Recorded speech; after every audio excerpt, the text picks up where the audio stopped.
Hi folks, this is Don Schaefer, and once again I'm excited to be with you.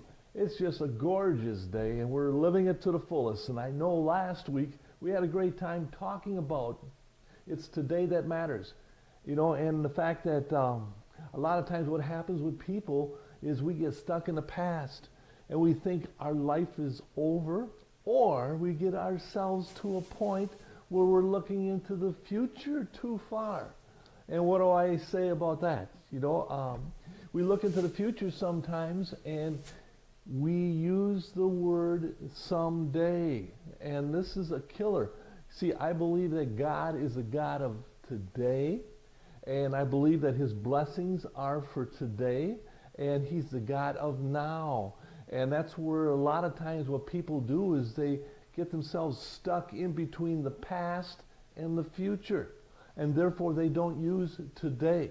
Today is the best thing you have right now, because the past is already gone. The future, there's no guarantee.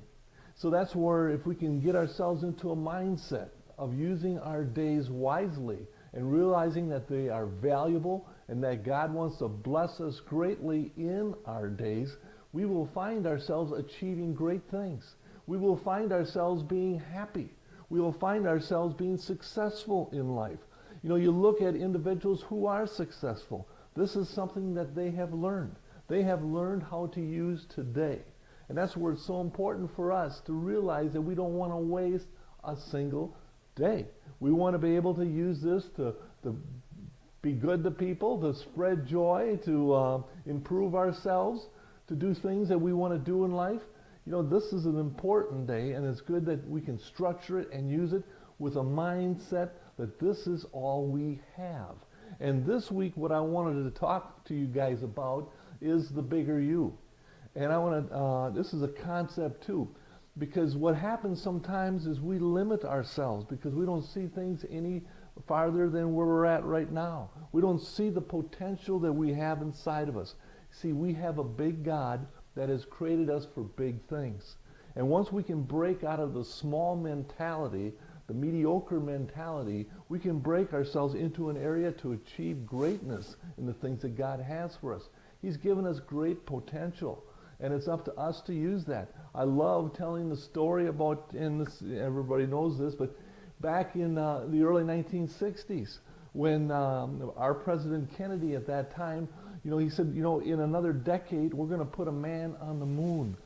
What he did is he created something bigger than what we were back then. And he envisioned something bigger, and because it could be conceived, it could be received. And on July 21st, 1969, Apollo 11 landed on the moon, and Neil Armstrong went for a walk. It all came to pass. And it opened up an avenue for so much development in mankind, because it gave us an opportunity to see bigger. And that's where, this is a big area that I'm talking about here, but, it's the same principle that works in each and every one of our lives. If we can get ourselves to the point where we can see ourselves as a little bit bigger, in what we're doing and what we're going after. See, God wants us to do big things. And that's why I want to encourage you this week to take a look at yourself and realize how big you really are in the plans of God. Thank you for being a part of this week, and I'm looking forward to seeing you again next week. Thank you.